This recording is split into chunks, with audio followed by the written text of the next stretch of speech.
some resources that I'll share through Tyler, and happy to share all of those links and as well as my presentation, if that would be helpful.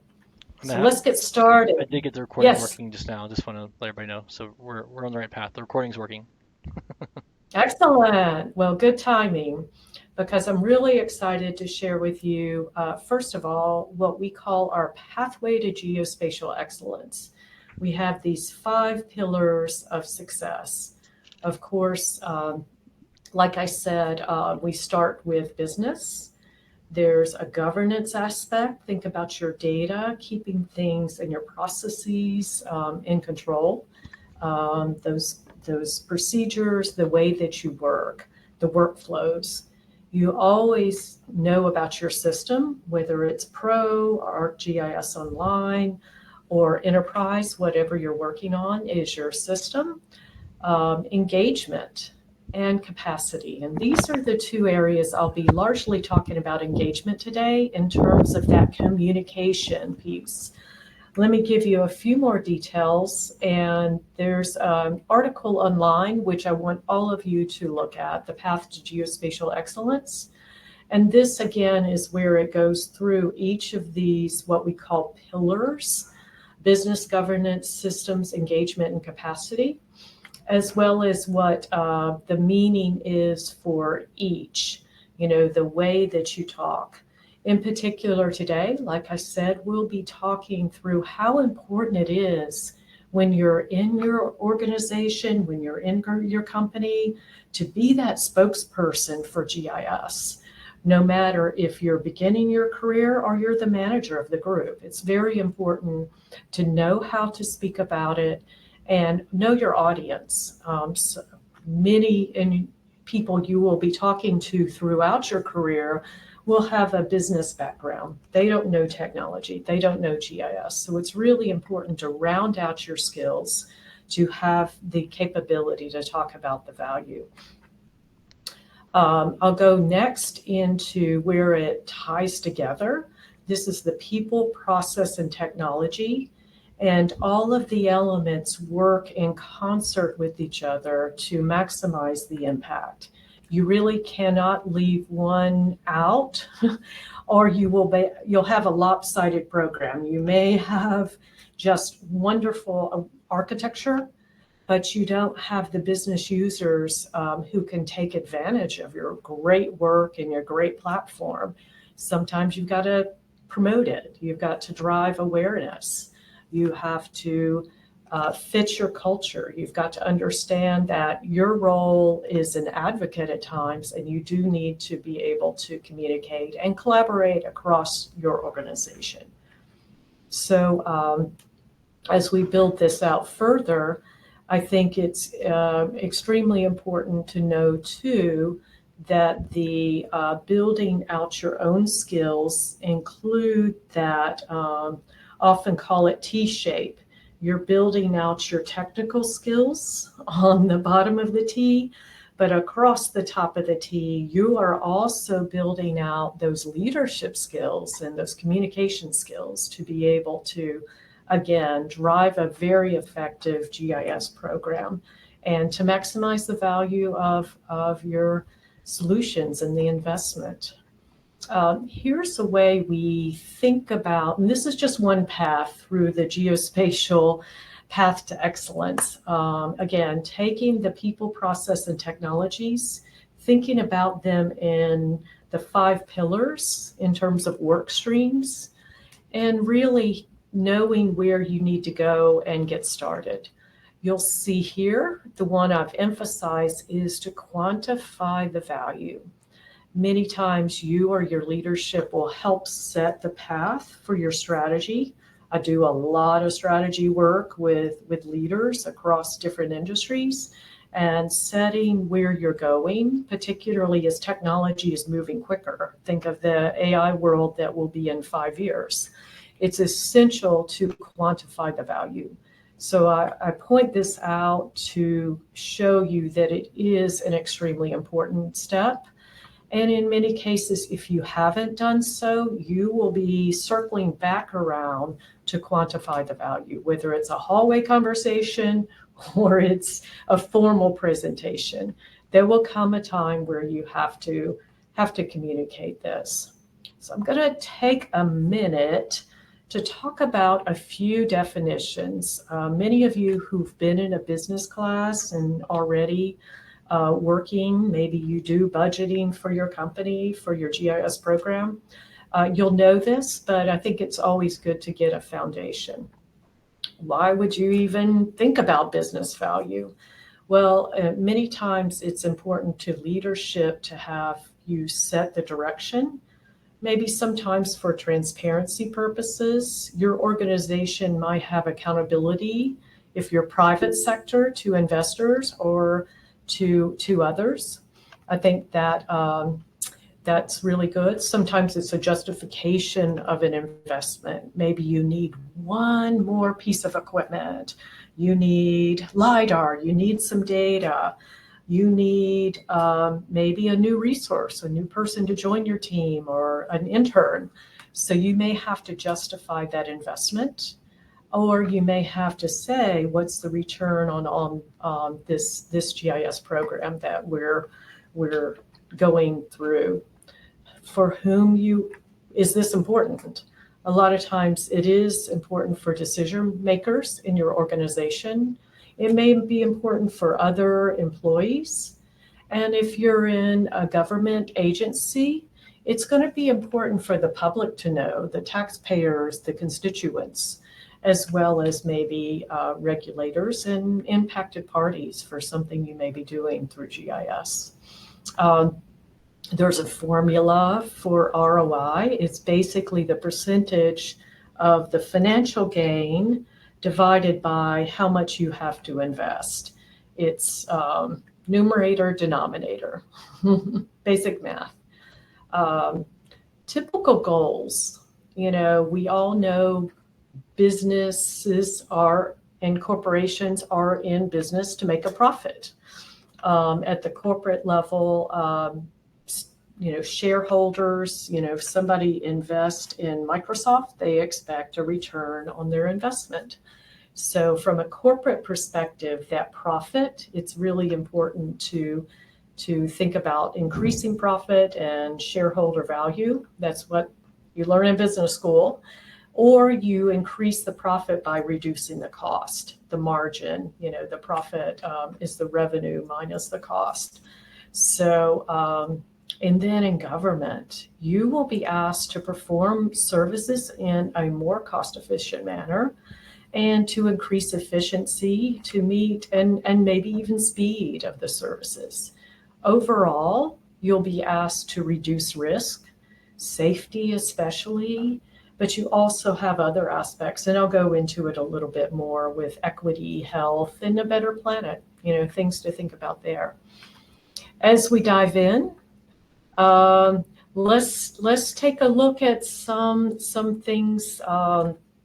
Again, I think I mentioned this before. Maybe you need to buy a new tool. Maybe you need more licenses of Pro. What is it that is going to be really important to you overall? And let me know at any point if you have questions. GSU, I'm so happy that you're here. Very close to the Professor Hawkins there. So awesome. Here's some examples of those tangible measures. Maybe for a store, it's repeat business, like having people come in again. You have your store location of the Nike store in the right place for the right demographics who want the latest pair of Air Jordans, say, for example. You may want to, again, lower cost. Sorry to get ahead of myself. Or efficiency gains. Your field workers, the people out with survey 1, 2, 3 need to move more quickly. The people at an electric utility need to get to an outage and repair it real quickly to reduce the amount of time people are out of power, right? And then for the same amount of effort, more and more people are expecting more. I mentioned earlier, your world, especially you students, your world is going to be amazing with the onset of AI. So it is important to have an ability to talk about it. Let's talk about things that are less easy to measure. These are things like satisfaction, relationships. For private companies, Target, Nike, Walmart, they have brand equity. What do people think of them reputationally? And then, of course, overall for safety, better decision making, those things that GIS totally excels in is another way to think about intangible. Sometimes it's the quality of life or equity, and I'll go into that a little bit more. So here's what we use for business value and talking and measuring business value. Before I get into the communication piece, I wanted to show you just a process that I would highly recommend to do a value assessment of your GIS program. You could even do this as a student project. I mean, I think it would be a really nice way if you have to take an economic class, for example. But you start with understanding the challenges. You make sure you're using business language, maybe not executive business language, but totally business language. I'll give you a few checklists or ways to look at the instances of benefits, and then the ability to estimate those benefits that are measurable, and then a way to support your assessment, and then finally to present, to communicate the value overall. So let's kind of think about this. Some things are easier to measure. Back in the day, we used to have something called door-to-door salespeople. They would go and expected to make so many sales in one day. This is pretty easy. Or you think about like that utility worker. They're supposed to solve so many tickets or repairs in a single day. That's pretty easy to measure. What's more complex, and GIS excels in this, is maybe a new store looking for a possible site between 4 different locations. Is it A, B, C, or D? This is very difficult to estimate the value of GIS in doing this type of estimation, but it is doable. It is measurable. So maybe you think to a single use case, or you may think of something big like implementing a whole platform. Think about, people come to us a lot for what is the value to upgrading to enterprise? What is the value of adding this new tool to our collection of tools? Maybe it's ArcGIS Indoors, for example. You have to think through all the departments or all the organizational people who would benefit from this as you think about maybe a new platform implementation. And I think, again, this is a challenge. It's a challenge with any type of measurement. There could be many factors that come into play as a part of what you do to measure ROI or business value. There could be how much was due to GIS giving you a great set of parameters using location for site selection when you're choosing between the 4 places to build a building. Or was some of it due to a great manager and project team or other factors? So kind of that's one cautionary tale. Keep that in mind. Keep that in mind for what you're looking to do. Here's some resources and approaches for those of you who would be interested. And this is an article from our Esri UK office, but I really like it. You talk about the benefits around the circle, between finances, which I talked about, revenues, productivity, customer satisfaction, processes or workflows, and then your outputs as you go around the circle. So this folds into that business conversation around what makes sense. Next, you'll see some familiar terms. So you think about moving around, and especially ways to lower cost. You can have data entry processes streamlined. You can have that lookup process instead of, back when I was working at Fulton, we had a map room. There'd be times I'd have to walk into the map room, open these huge maps from the 1950s or before, and find what we were looking for. How much time can be saved from having all of that online and in a system? So again, I'm not going to read through all of these, but it is important. I just wanted to show you for your organization how you could blow it out yourself for all of your patterns. By a quick show of hands, who's familiar with the patterns of use for GIS? Anybody? All right, we got Tyler. I was waiting for you. Of course I know. Here's a very good way to think about multiple aspects of your GIS program.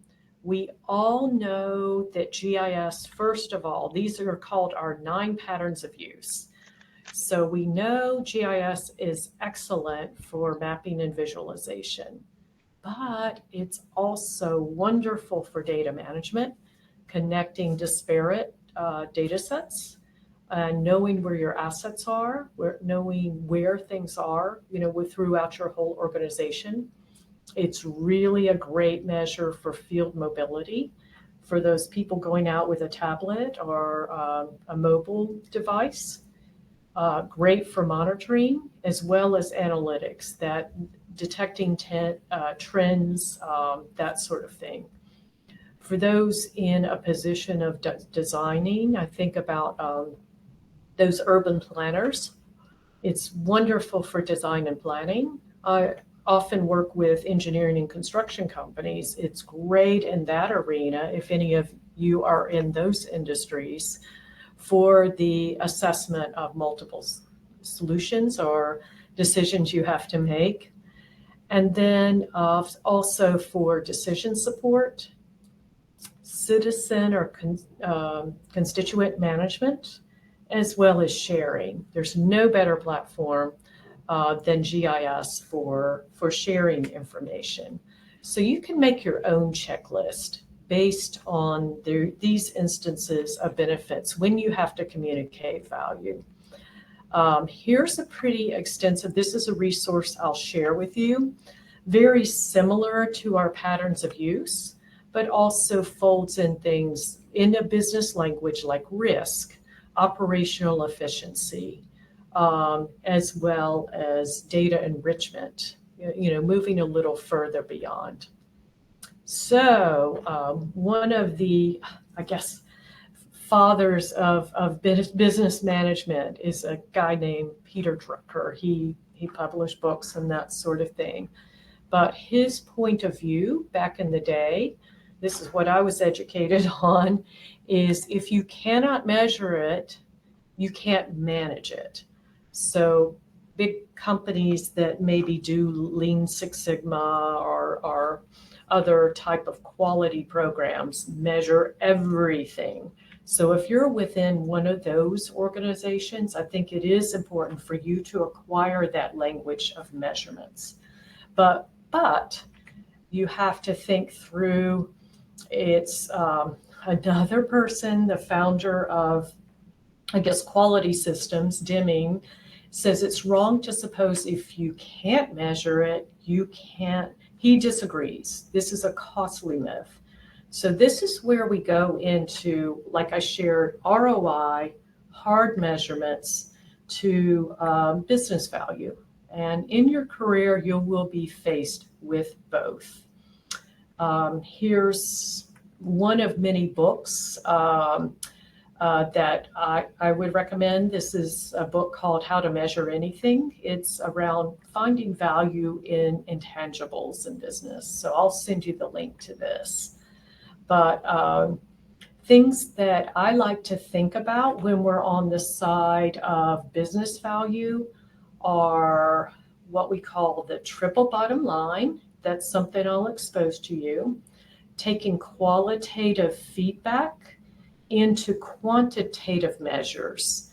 Think about when you go to your car dealer or to your mechanic or to a store, you buy something, you always get that survey looking for basically the net promoter score.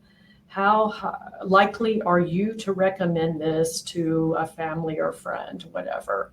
That's exactly what they do with those types of survey mechanisms, is take public opinion through a poll or survey and get that back. I'll introduce you to something called social ROI, as well as Esri's Equity and Social Justice Framework. It's a great set of tools to use GIS for that. Wonderful way to approach that. And then again, consider that survey or poll of your users. Here's something we call the triple bottom line. It's from an article probably, I don't know, 10 years ago, but it was really a novel way at that time, pre-pandemic, to think about what a movement amongst, especially for-profit companies, towards more of a triple bottom line. What's good for the people, what's good for profit, as well as what's good for the planet. Overall, that where we have the intersection of the Venn diagram is that sustainability. Ultimately, you think of companies that have come and gone. They didn't treat their people well. They didn't treat the planet well. Ultimately, they are not sustainable companies. They thought only of the profit, and that long-term sustainability requires you to think about it all. And I'm talking a while back, but we've all read the news. We've seen corporations that dump waste and get fined, or corporations that are not good to their customers, not good to their employees. And ultimately, it's not sustainable. So social impact too really goes beyond the dollar. If you think about, I often use this triple bottom line in my work with, say, even a big state, not the state of Georgia, but as they were looking to measure their GIS program, it was really important to understand all of the things. This was kind of a state with a lot of tourists, vacationers, has a coast, and it was really important to maintain the environment, the water, the ocean, all of that. Also, while thinking about the economic, the tourist visitor, the infrastructure to support tourism, which supported the economy, as well as social. What are you doing for the people? What are you doing for your citizens? And that kind of comes down to how are people's lives being improved over time. This triple bottom line, or sustainable prosperity, is really the way I like to look on it, an overall holistic way to describe the value. I mentioned earlier, you could have ways to take the qualitative, like someone's opinion, and translate it through a survey into numeric values. This is one example of a company I worked with to think through how their GIS program was impacting things overall. And these were percentages of individuals who felt certain things were highly valuable to them. In particular, the efficiency gains they were getting through GIS. As we talk through, again, quantitative, I'm not going to read through all this, you'll have the slides, but qualitative. In many cases, you want the quantitative to come through loud and clear. And I'm leading up to how you really communicate it. You want to think about the time horizon, not just now, not just the past, but in many cases, you would project the value of your GIS or a particular project in GIS into the future. You could break down the cost and the predicted improvements in efficiency, say, taking a work effort that took 1 to 2 days because you had to send people out to find things versus flying a drone for 20 minutes and having a couple of hours to process that imagery, taking it from 1 day, 2 days down to less than 4 hours. That's some real quantitative measures. On the qualitative side, you may have to dive into use cases. Where has there been an impact, and where do we go with this? ArcGIS Esri's story maps are excellent at telling the story with that location frame in mind. And again, how do you make, it's very hard to say, how did GIS contribute to a better decision? Think about that organization, let's call it Target, looking for a new store location. GIS was one way that they could make a decision quicker, but probably a much better decision. Bringing in the location analytics, the traffic data, the foot data, the demographics of spending patterns within, a certain area. There's a lot of factors that go into that. We use that quite a bit with business analysts in the private sector. You can also tell the story. I'll give you a link. I really like Esri Ireland's stories. They just had, I don't know, there's something about, Ireland and Northern Ireland too. I can imagine them talking in the way they're brogue, the way they talk. But this is a great place that's publicly available for value stories about GIS. And then if you have to get down to it, here's an article that shares the way that in many cases a hard ROI number could be put into a spreadsheet where you can have to go, if you have to present to leadership, this is a great way to do that. So putting it all together, this is your flow, this is your process. You look for ways to find the benefits, you look for use cases to tell the story, and then you present it in an executive-friendly way. So last but not least, we're going into how to communicate. And the time will come, it may not be now at your current stage of career, but I want you to be ready for a hallway conversation, for going to a meetup, to the women in GIS. What's the value of your program? I want you to be ready on how to communicate the value of your GIS program. Many times if you're presenting, if you think about it, presenting to leadership, there's not a one size fits all. You've got to know your culture. You have to know how they speak, what's important to them, and then other ways that, say, an enterprise software or another program has communicated value to that level. They need proof. Many times they have limited time. They need proof. And then, a lot of times you've got to make sure it fits individual drivers, individual motivations. You consider all the factors. You analyze dependencies, risk, you run alternatives. Sometimes you'll have a best case, worst case, and average results. And you can perform that calculation using the spreadsheet. that I showed you, but you also will want to document your analysis in doing that. This is a great tool, again, to talk through to people who are maybe not GIS savvy or even technology savvy.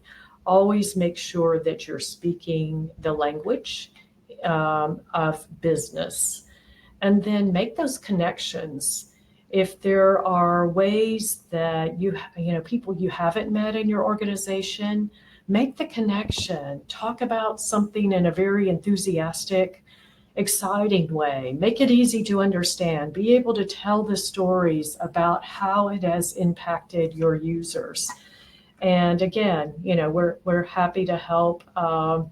And then should you be asked for a final presentation, just communicate, you know, put your shoulders back. You should be proud of the work you do in GIS. Communicate confidently, be authentic to yourself. You rehearse, you want to be ready, you want to anticipate the questions you'll be asked, and maybe even be prepared for some pushback, or I don't understand, or give me more proof. And then at the end, this is another Jack quote, be interested, listen and hear to what your audience is telling you rather than interesting. So that's about it. I'm going to close now really with back to my passion of mentoring and doing this work. This is just some snippets for you in your career. Obviously, you found your passion in GIS, and you continue to learn and grow in that. Continue to find your passion and be interested in business topics as well, or get very interested in what people are doing within your company or within your organization. Obviously, work real hard on what's most important. Cultivate those genuine relationships and have good work collaboration. Build those friendships along the way. You'll want to be a lifelong learner. Just because you graduate with your degree, continue to learn, continue to grow, and then map your own journey. I think a lot of times by enhancing your skills, again, the T-shaped, in addition to learning your technical skills and getting better, learn how to be better across business, learn how to be a better communicator. And you know, map your own journey. In today's world, who knows? My journey has been not a straight line, but it's been something I really loved was like, you could be too rigid with your career approach, driving too hard, and then disappointed when something doesn't work out on this linear path. But you can also be too lax. You can drift. You can just get way too comfortable doing the same thing over and over again. I would really recommend something in between, which I call design. Design your journey. Think about the things that interest you, back to finding your passion. Move out on those, learn a lot more, and then move into something that's out of your comfort zone. Maybe take on a new responsibility for a different department that you don't know their business processes, but learn. Don't always chase the title, but be very intentional about your next step, your next move, and making sure you round out those skills. And again, look for ways to practice sharing the value of GIS. It not only helps you in the long term, you know, but it can be something that will enhance your life and your career. So that's it for me. Any questions or anything I can cover again? Or again, Tyler, I'll share with you all of the resources Yes. as well as this deck. And again, it was great to be here with you today. But I'm open the next, say, 5 minutes or so for any questions you may have.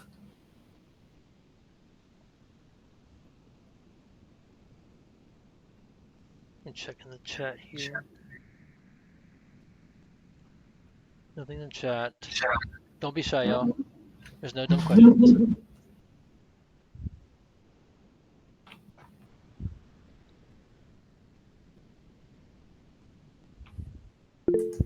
I have a question for you, Dena. Yes. In your experience, engaging with executives, has there been like do you have like a story where, you had mentioned that executives, they'll have their own style, where there was a style that you didn't expect and you had to pivot to meet their style when communicating with them? Oh, absolutely. Absolutely. For those who are not familiar, we here at Esri use something called a DISC assessment. Oh, I can share that, but it's basically where you can recognize the culture and the leadership style of somebody that you would be talking to. And I think I'll just give a simple example. A lot of times I'll go on site, I'll go to a customer's office and work with them. I like to take in, their style of work, but in a few cases, maybe I will start a meeting a little more matter of fact, and they need more time to actually be friendly, be chatty, just make sure you come in with some interesting stories to tell. I think, it's always interesting. Our work is interesting. Our GIS work is interesting. So I hit the ground too serious, too businesslike when what I needed to do is softly kind of talk through, get to know the person, and then we had a very serious conversation. The opposite has been true too, where maybe I've been too friendly, too casual when it's been necessary to be more formal, buttoned up, strictly business, get right to the point, be direct. And something we use often for people like that when we have to pivot is like, we call it bluff, bottom line up front in your communication. Be blunt. Just put, I'm here to tell you this, and this is what I'll be asking to do after our meeting today. So you have to adjust, you have to pivot and really learn your audience. Yeah, Good that, question. that's a great point. Yeah, that's something that in my work here at Esri, I deal with quite a bit, talking with different leadership at various counties and Oh, yeah. cities. Yeah, definitely so. And I think it relates back to what I was sharing before.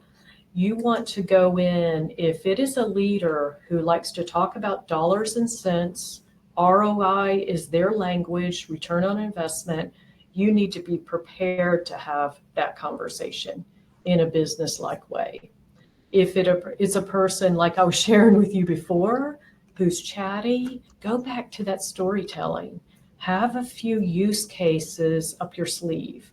Or even those of you who are students, be ready to share enthusiastically about one of your school projects, your capstone project, or a project you had to do as an intern. I think it's very important to be able to communicate well, but it's something we call reading the room. You really need to know your audience going in. So good question, Tyler. Yeah. You have experiences too? Yes, yeah, it's very I have the pattern of being too matter of fact in my style, and I've dealt where I've gotten some scenarios where I could tell that the person I was working with didn't appreciate that, so I kind of like the bluff on. I strictly got to the point of this is why we're talking. This is Yeah. what I hope to help you with. What else could is there any questions you have? Essentially, it's getting more straight to the point and less, like you said, kind of less friendly. But that's fine. Everybody has different preferences in how they work. Mhm. One question about this is why wouldn't they just want to get to the point? After all, you're there for a reason. It's not your social hour. Why even go through any of that? Oh, exactly. Most of the time, you're exactly right, Laura, that's their persona. Be ready for that business-like persona. I've just been ready for that conversation and found that somebody was in a more friendly, chatty mood. So I would say lean towards that. You're exactly right. And sometimes, the folks that you're meeting with, there is a reason why you're there. You do need to get to the Oh, point, exactly. but there's also that relationship building component to it where you're trying to, get to know the person a Hmm. little bit more. And try to let them get to know Right, you. right, exactly. Uh Yeah, Matthew said report is report, whether it's stories or hard data. Yep. huh. Rapport is rapport. Right. You meet them where they are for the most part. They're the ones with limited time. Good point, Matthew. Sounds like you've had some experience with that. Awesome. Well, there's no other questions. I'll go ahead and stop the recording that I was successfully able to get started, and I'll follow up with the resources that Dena has promised. But thank you everybody for your time, and thank you, Dena, again for agreeing to come and talk to this group. Very helpful and useful information that I think we all can take back to our work lives and use. Thank you. Thanks for having me. All right, thanks everybody.